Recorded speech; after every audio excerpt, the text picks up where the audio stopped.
everyone, we're Drew and Katie Taylor with Catholic Link. We're passionate about helping you build on fire marriages. Welcome to our marriage series. If you're new to the channel, please hit subscribe and think about sharing this with a friend. Yes. So a little bit of background as we dive into Catholic parenting.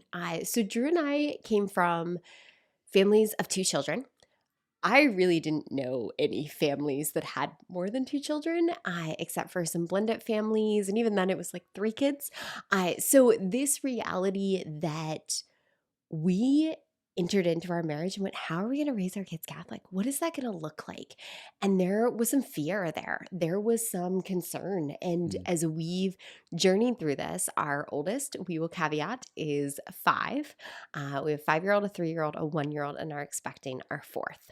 So we are very much in the experiment. We've read tons and tons of books and have really tried a lot of different parenting styles. Now, 10 years into marriage and 6 years into parenting, utilizing a master's in theology, a master's in marriage and family counseling, trying our best. A lot of science and a lot of research. And so we are super excited to dive into, this is part 4 of a video series about a rule of life. And so a rule of life is really typical in a religious community, and every religious community that looks very different. And so it's important to remember it's going to look different for your family than it does for our family, but we're going to share some of the biggest lessons that we've learned, especially in parenting preschool, toddlers, into the faith and developing that foundation. Yeah, so this is part 4 of the series, and the reason why that's important is because the rule of life order of the priorities is in order. And so remember, you have to have God first in your life. And that is so incredibly important. And then it's the personal, it's taking care of yourself, and taking care of yourself in order that you can serve your family and your kids. So getting rest, getting activities, that refresh you, getting exercise, all of those things are really good things. Then it is going to be your marriage, because your marriage is one of the best things that you can do for your kids. This is a parenting episode, but you have to be on the same page with your marriage. And that is the best thing that you can show them, not only an active faith life, but also just that you guys love each other. Yeah. Our first tip would be to love your kids well. You have to love your spouse well. You have to love God well. You have to love yourself well. And it's in that foundation that we become the parents to really do this mission. And it is a mission. And this is our path to holiness. And I just want to say to parents, like, this matters. Yeah. And it's so easy to feel like, this is just something, especially when the kids are young, that I'm not having this eternal impact. They're really just in the way of what I want to do, or of my holiness, or of my holy hour, of my good mass, like all of those things, which sounds silly to say out loud, but I've definitely felt that way in reality. And so this matters, the work that you're doing. This is the mission that God has called you to form these souls. Our second parenting tip is really about self-regulation. And so far too often, I think the temptation exists to look at my kids and say, what's wrong with you? We got to fix you. We got to fix this behavior. We got to fix this problem. And it's so easy to look at them and sometimes not realize that I have an impact in the home. That my ability to regulate my emotions, to know how I'm feeling, to know what I'm projecting towards my children is really, really important. Yeah, I mean, we just found, especially with the young kids, they are such a reflection of how you feel. If you're anxious, they're going to be anxious. If you're frustrated, they're going to be frustrated.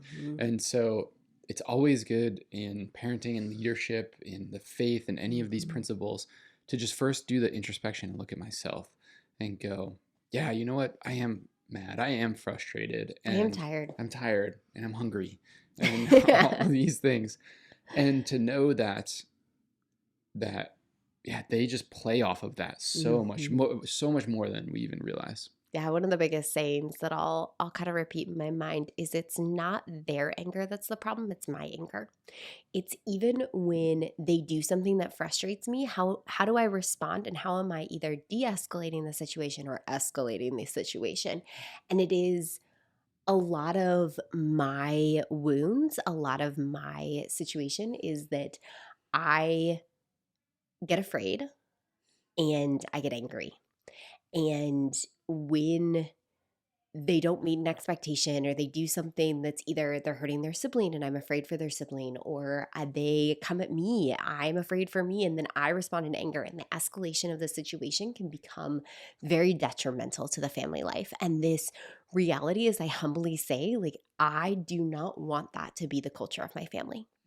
And so, really learning, okay, how am I monitoring my emotions to teach them? And it's not that our emotions are bad, but that we sometimes need help in how to express them and how to calm ourselves back down. And so, it's acknowledging I have to take a minute, I have Yeah. to walk away, I need to breathe, I need to just whew, Yeah. okay, maybe mommy needs to go get a snack and then we're going to reassess the situation. And they're just it's the reminder again of what can I control? And I can control myself and my Mm. reactions and where my heart is. And so again, rooting myself in the Lord. And when I feel all done and at my wits' ends and my hands are empty and I still got to keep going, is allowing him to be the one to fill them and then to love on the children. Our next tip, tip number 3, is going to be about disciplining children. And there are so many schools of thought, and I feel like we have tried almost all of them. And here's just some of the things that we've learned or recognized from this. And the first one is going to be that oftentimes when our kids uh, act out, there's usually an underlying symptom or theme or problem or something that's going on that may not even be related Mhm. to the issue. Yeah, I think over and over again, one of the most common questions we get is how do we respond to difficult situations? How do we correct? And how do we do natural consequences? And I think again and again, we found that before I institute a consequence, I have to know what's actually going on. Mm. And so, what else is going on? Because all I saw there was the push towards the sister, or, some yelling or just something is off, and I have to remember, okay, what's the big picture here? And there's a couple different things. Number one, I often circle back to, are we hungry? Are we sleepy? Yeah. Are we sick? Hot or Sickness, cold. hot or cold Yeah. is another. Just some of the natural body functions, which Drew and I have that same reality. I'll be honest, right before we started filming this, we kind of just were off. And both of us looked at each other and went, I'm hungry. And we crushed a snack, and it made a difference. It Yeah. made a difference in our relationship. And so to acknowledge that they are smaller and they can't even sometimes recognize just some of those natural physical needs. The other thing of what else is going on, which Drew is really good at, is children's emotional processing. It takes time. It's terrible. They're bad at it. They I'm are. bad at it, right? Yes, yes.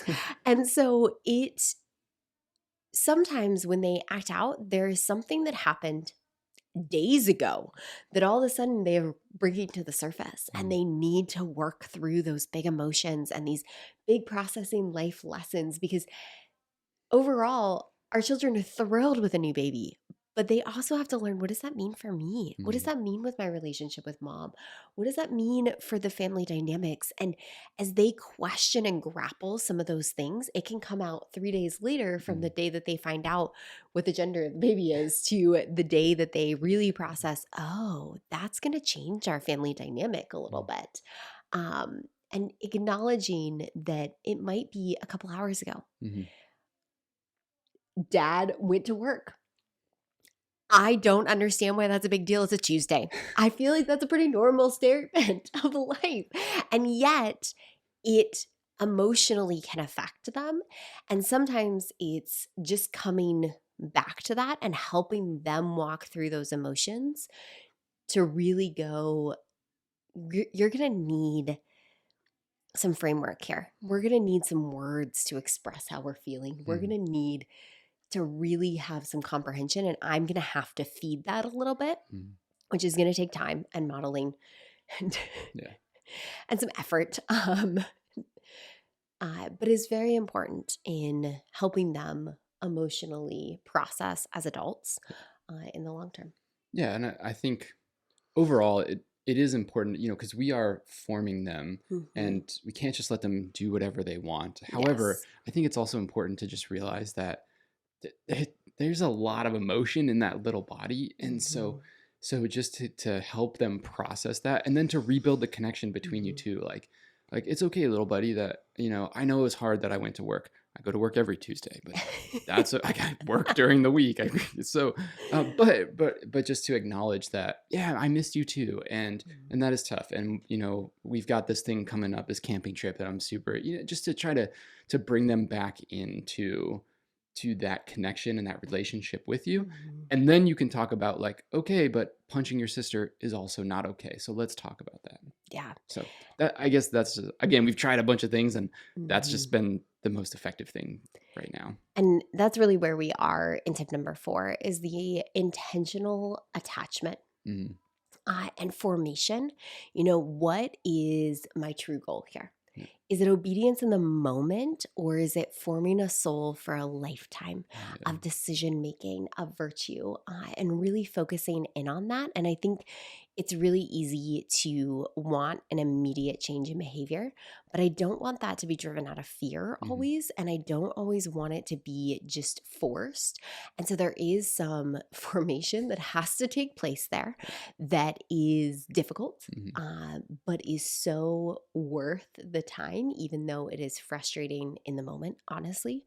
Um, but there's a gift of getting on their level Mhm. and allowing them to feel safe and secure in the relationship, because that relationship ultimately is what's going to encourage them to continue living life in this style that we're setting up.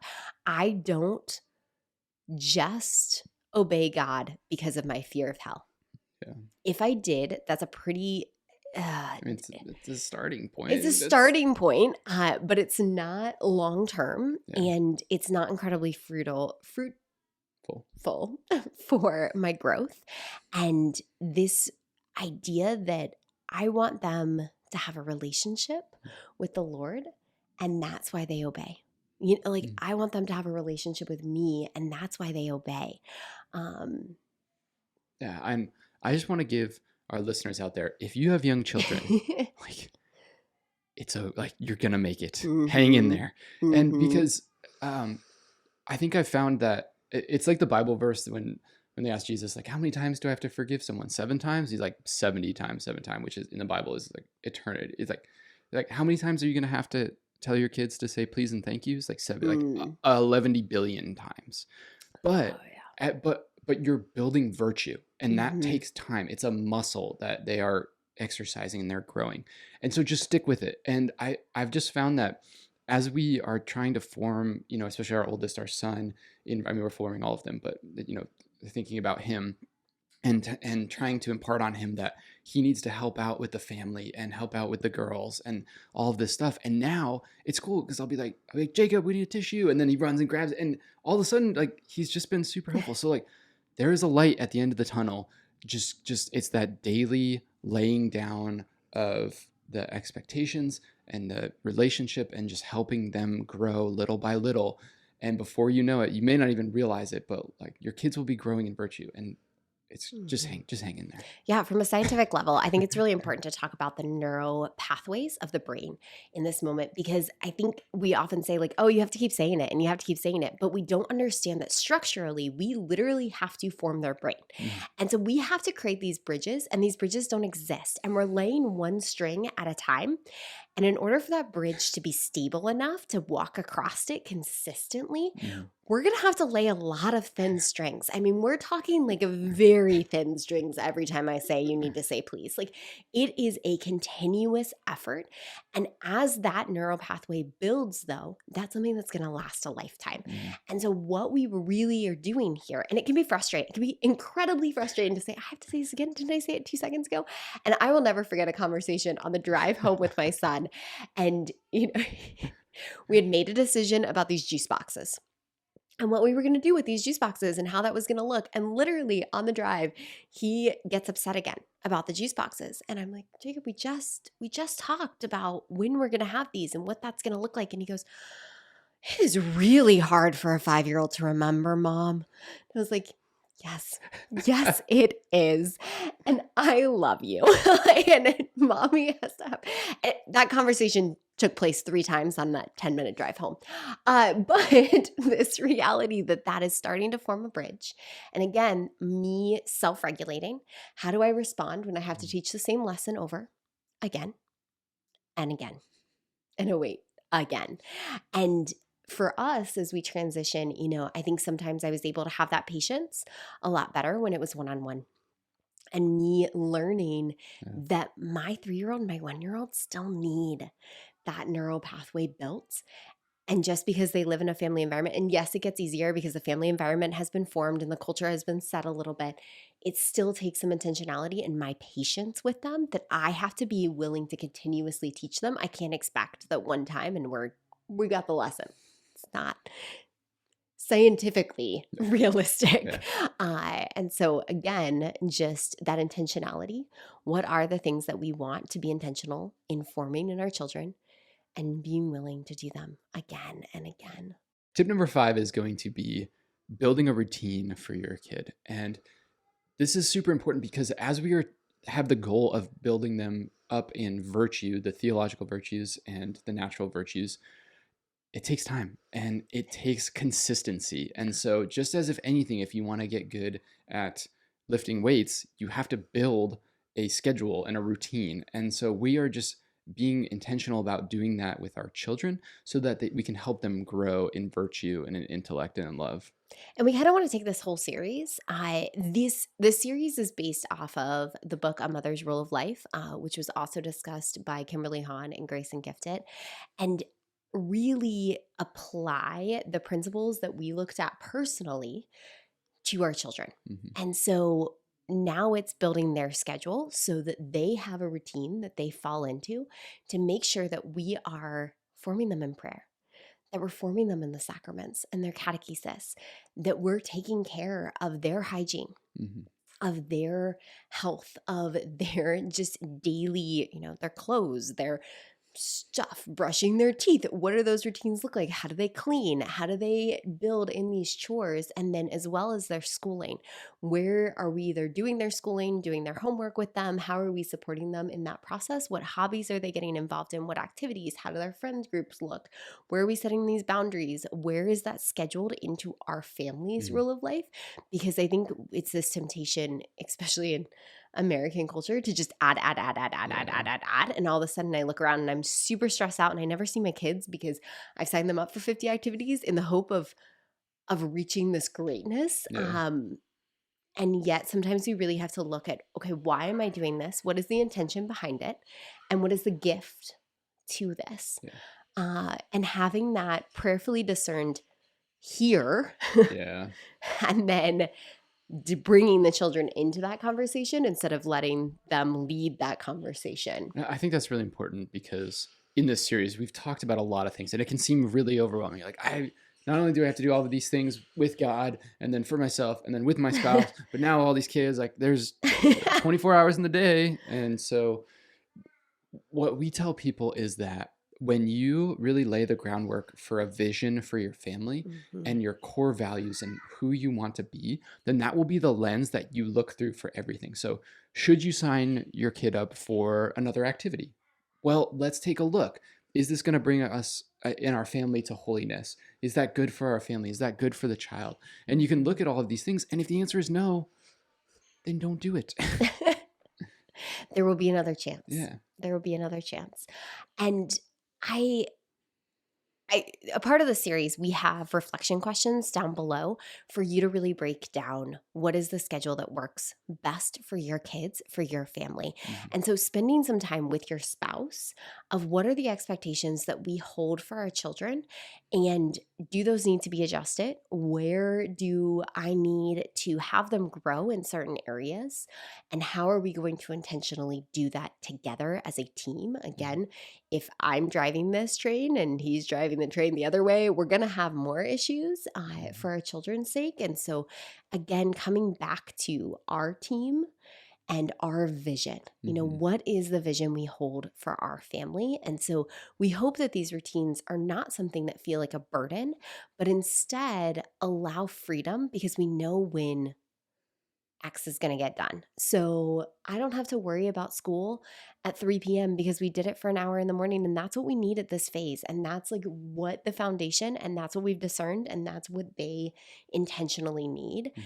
And so I can have freedom the rest of the day to go to the park and to go out with friends and to not worry about that or stress about that. I know when the cleaning is going to get Mhm. done, the cooking is going to get done. And so in a schedule and in a routine, we actually are able to find more freedom, which is something I did not believe in before we started living this out. Yeah, I would agree with that. I was nervous at first to build like a, you know, lay out the routine every hour, every half hour. What are we going to Mhm. do? But it actually ends up being really freeing because you can have a weekly scheduling meeting, grab a glass of wine with your Mhm. wife and say, here's when I'm going to go to work. Here's when I'm going to come home. Here's when you're going to do this. This night we are meeting with this couple. And so, and then it goes back to expectations. And that's important in a routine because now again, and it can be flexible, stuff happens, it doesn't have to be rigid, but you're at least throwing out the expectations, and now you just getting on the same page as a family. Yeah. And so our last tip, again, is tip number 6, just focusing on what is that vision we want to have and focusing again on the virtues and letting sometimes the little things go. And what this looks like for me is that I have this expectation that in public, my children will act a certain way and look a certain way and do a certain thing. And really, is that expectation healthy for them? And is that good for their long term soul? And so sometimes it's releasing what I think is appropriate behavior in public and or private, honestly, and letting that go to teach the bigger lesson and acknowledging that in the heat of the moment, when something has just happened, is not always the time of Mhm. education. It's not the time of formation. At that moment, we have to get back to a regulated state in which I can then allow the formation to take place. Mhm. And I think too, with this, we talked a little bit about it in routines, but with hobbies, um, when we are building that regular foundation in virtue, I I'll use this example. So, from a brain research standpoint, we don't use a lot of media, TV for our children. It's a very rare element in our home, and we actually don't have a TV in our house, which is something very different and radically different than the cultures that we grew up in.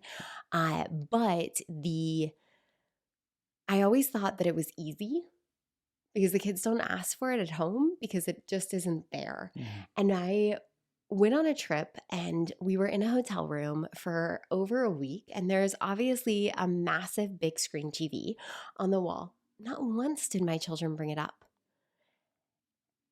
And again, this isn't necessarily TV driven conversation, but the idea that the habits that I formed, the consistency of that rule of life, the schedule that I have, the intentions of the virtues that I want to put into their lives, the norms of what their day looks like Mhm. are going to drive. And so if there's a question that they're asking that's really starting to bug you, it's okay, well, how do I further remove that so that the habit over time is reduced and therefore the virtue can replace it in place. The last thing we want to emphasize is that this video shouldn't be a place of anxiety for you. We laid out a ton of tips to be able to try to help you, but we're just hoping to be able to encourage you and to support you on the fact that this mission of raising children matters and it's important. And I think more than anything is to remember just that Mm, this is the path that God is using for your holiness, for your wholeness, for your health, for your healing. And that opportunity, like we instruct and form our kids, but they are forming us mm, in such a radically important way. And you've never failed as a parent because tomorrow you can begin anew and to feel confident in that. Just as Christ's mercy renews each morning, our mission renews each morning, and we get to make a decision if we're going to show up different tomorrow. And so, we're going to show up different for our kids tomorrow and prioritize them in a way that makes them feel loved and valued and seen mm, and create it with a purpose. And that I will love them regardless of what they do or what they don't do. That my love is not conditional on their achievements, but they have an inherent value to our family, to mm, this world, to the God of the universe who helped co create them for a purpose. And so, as we form them for that vocation, for that life mission that God is truly calling them for, what an incredible honor yes. that this is the greatest job that I could ever have. And we have gotten to do some incredible things in our careers. But again, it is remembering that this is the priority, Mm, that this is the mission that God has for us. And so, in all of that, we are here journeying with you into this Catholic parenting, into raising kids who will be holy, that will change the world, that mm, will bring light into the darkness. And so know that we are praying for you. Please, please pray for us. Please leave a comment below of parenting tips mm, that you would like to share that have helped you, yeah. helped your kids, helped the world. And hey, I could use them. So, with that, we will also include some of our favorite parenting books down Mhm. below and other resources. So, make sure to check out the description. And until next time, we're praying for you.